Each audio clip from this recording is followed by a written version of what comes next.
Rocket Bits. Alright, so here it is, the next biggest Codex release, the Astra Militarum. It may be bigger than the Tyranid release, it may not be, but one thing's for sure, a lot of people are super excited. It's been about 5 or 6 years since the Guard got a new book, or almost as long as for the Tyranids, and you know, it's pretty exciting. I guess the general buzz on the internet is, it's weaker, and it's blah blah blah blah blah blah, but, you know, they've said that about every codex that's come out lately, so, honestly, a lot of things have changed. You know, at a cursory look, a lot of things look the same, but once you start digging deep, there's a lot of synergistic units that work really well together. Some things have gone down in points, some things have gone up in points, but overall I think it's a pretty solid book, and there's definitely some foundations to do some crazy stuff with, depending on how the whole Battle Brothers thing pans out, and all sorts of rumors out there about new editions and things like that. But I think, you know, as a base, this is a really solid release, and there's plenty of room to build off of this and do some crazy stuff with it. As far as codex go, of course, we have another fabulous cover by Raymond Swallen.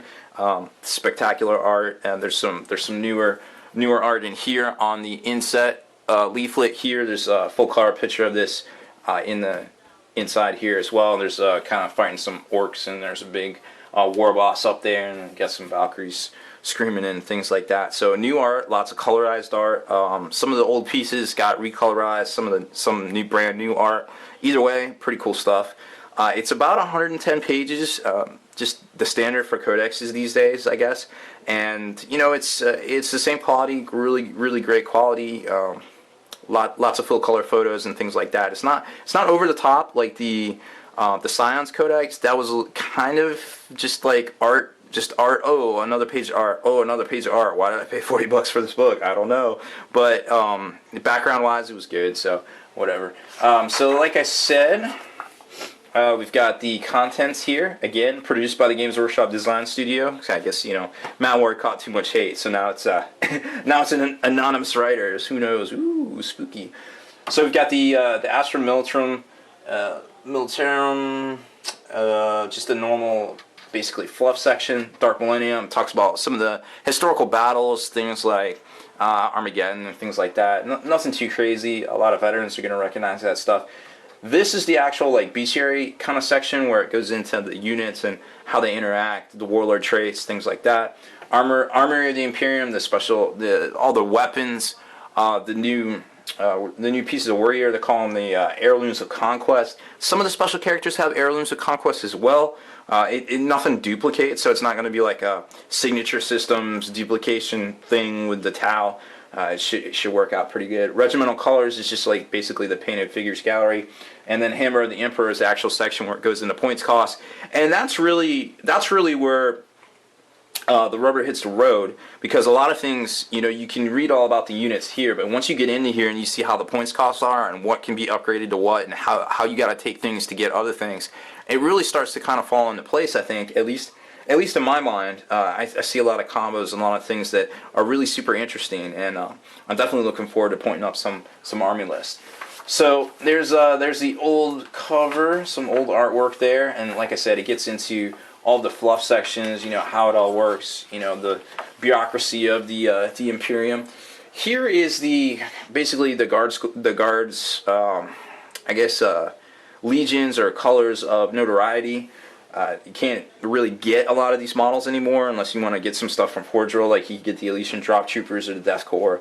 But some of this other stuff obviously has been out of print for a very long time. It's all in metal and very expensive and hard to get, but very incredible models. You can still play with them today, and very cool stuff. And it's all pewter, so you can definitely strip it down and you know, get it to look the way you want. Oh, that's actually the guard cover from the last one. Anyways, regardless, so we got the Heroes Beyond Number, which is a bestiary section. It's about 30 pages or so. Got the new warlord traits. It goes into some specifics about how heavy weapon teams work, because there's some questions on that last edition, and very interesting stuff on how the actual orders work. The voice of command section. There's new orders, there's old orders, and there's a lot of clarifications on how the old orders work, which is really good, because again, not everything was spelled out as well back in the old book, but now they've kind of filled in the gaps, I guess, on a lot of things.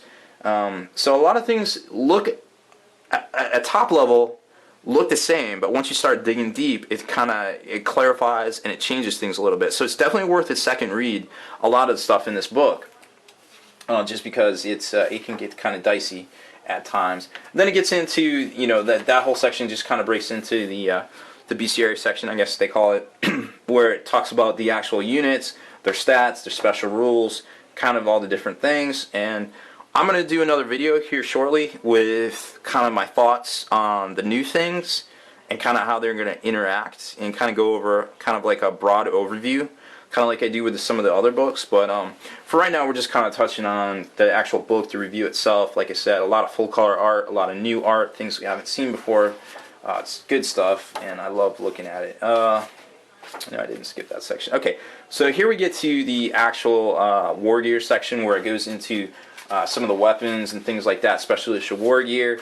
Then you get into the vehicle equipment section, where you can actually equip your vehicles with lots of cool stuff, which I was actually interested to see some of the new pieces of war gear. Like you can turn your vehicles into kind of like a like the Rhino does, where it can reimmobilize itself and things like that. There's all sorts of things.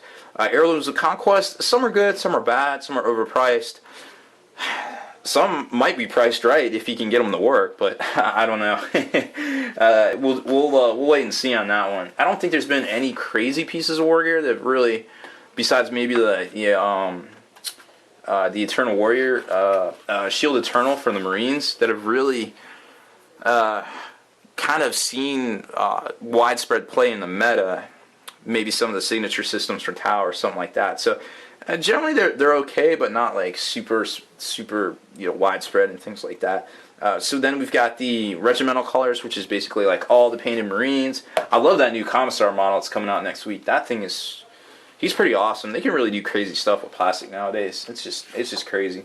And then you get into the Hammer of Emperors, which is the army list entries themselves. And you get into some of the restrictions, some of the points, and then all the HQ on down to the heavy support choices. So pretty cool stuff. Oh, and at the end, of course, there's an index, and then you've got the flip out leaflet kind of thing that always gets bent and destroyed whenever I try to put this book away. So pretty cool stuff. Like I said, definitely worth the buy, just to know what they can do, even if you don't play them. Or obviously, if you're a long-time guard player, you're definitely going to want to pick this one up.